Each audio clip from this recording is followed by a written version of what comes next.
Hello అండి, అందరికీ నమస్తే. Welcome to my food friend. ఈరోజు ఈ వీడియోలో ఒక సూపర్ టేస్టీ రోటి పచ్చడిని చూపిస్తున్నానండి.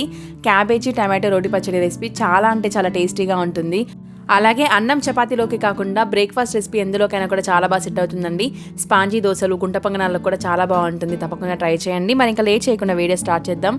ఫస్ట్ ఈ రెసిపీ కోసం ప్యాన్లోకి 2 టీ స్పూన్స్ వరకు ఆయిల్ని వేసుకోండి. ఆయిల్ కొద్దిగా వేడెక్కిన తర్వాత 1/2 టీ స్పూన్ వరకు జీలకర్రని, అలాగే 1 టీ స్పూన్ వరకు ధనియాలను యాడ్ చేసుకోండి.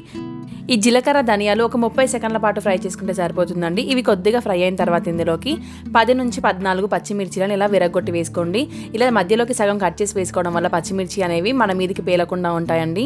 అలాగే వీటితో పాటే ఒక 4-5 ఎండుమిర్చిలను కూడా యాడ్ చేసుకోండి. పచ్చడికి మంచి టేస్ట్ వస్తుంది. వీటిని కూడా బాగా ఫ్రై చేసిన తర్వాత ఇందులోకి 4-5 వెల్లుల్లి రెబ్బలను యాడ్ చేస్తున్నాను. వీటిని కూడా ఒక 30 సెకండ్ల పాటు ఫ్రై చేసుకున్న తర్వాత ఇందులోకి 1/2 కేజీ వరకు క్యాబేజీని ఇలా మీడియం సైజులోకి కట్ చేసి వేసుకోండి. ప్యాన్లోకి యాడ్ చేసిన తర్వాత క్యాబేజీ అంతా కలిసేలాగా ఒకసారి కలుపుకున్న తర్వాత మూత పెట్టేసి ఒక 10 నుంచి 15 నిమిషాల వరకు మగ్గిస్తే సరిపోతుందండి. మీడియం ఫ్లేమ్లో మూత తీస్తూ మధ్య మధ్యలో కలుపుకుంటూ ఉండాలండి, లేదంటే అడుగు పట్టేస్తుంది. ఇలా ఒక 10 నుంచి 15 నిమిషాల వరకు మీడియం ఫ్లేమ్లో ఉడికిస్తే సరిపోతుంది. క్యాబేజీ అనేది ఒక 80 to 90% కుక్ అయిపోవాలి. క్యాబేజీ ఇలా సాఫ్ట్గా ఉడికిపోయి దగ్గర పడిన తర్వాత ఇందులోకి చిన్న ఉసిరికాయ సైజ్ అంత చింతపండుని యాడ్ చేస్తున్నానండి. చింతపండు కొద్దిగా వేసుకుంటే సరిపోతుంది.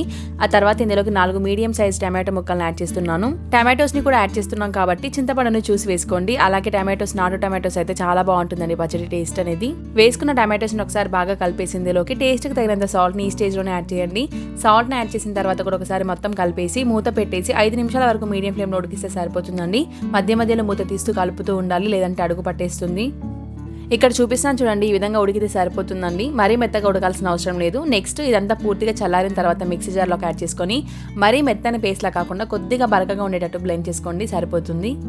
మనం సాల్ట్ ఆల్రెడీ టమాటోస్తో పాటే వేసాం కాబట్టి ఇప్పుడు సాల్ట్ యాడ్ చేయాల్సిన అవసరం ఏం లేదండి. ఇది కోర్స్గా బ్లెండ్ చేసుకుంటే సరిపోతుంది. ఇక్కడ చూపిస్తాను చూడండి, ఈ విధంగా బ్లెండ్ చేసుకుంటే సరిపోతుందండి. మీకు ఇంట్లో రోల్ ఉంటే మాత్రం రోట్లో దంచుకుంటే టేస్ట్ అనేది ఇంకా బాగుంటుంది.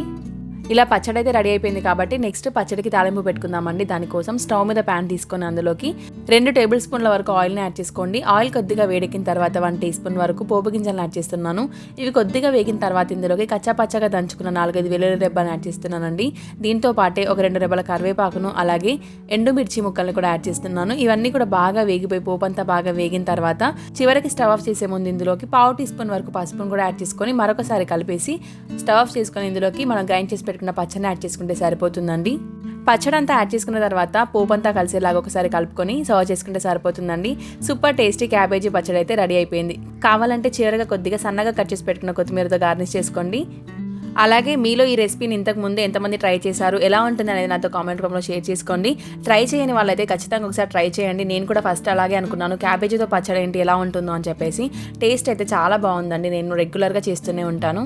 అలాగే నా వీడియోస్ అన్ని మీకు నిజంగా నచ్చినట్లయితే కనుక తప్పకుండా సబ్స్క్రైబ్ చేసుకోండి ఫ్రెండ్స్. ఎందుకంటే చాలా మంది చూస్తున్నారు వీడియోస్ అయితే, కానీ ఒక్కరో ఇద్దరు మాత్రమే సబ్స్క్రైబ్ చేసుకుంటున్నారు. ఆ ఒక్కరో ఇద్దరు మీరే కావాలని మనస్ఫూర్తిగా కోరుకుంటున్నాను. Thank you for watching.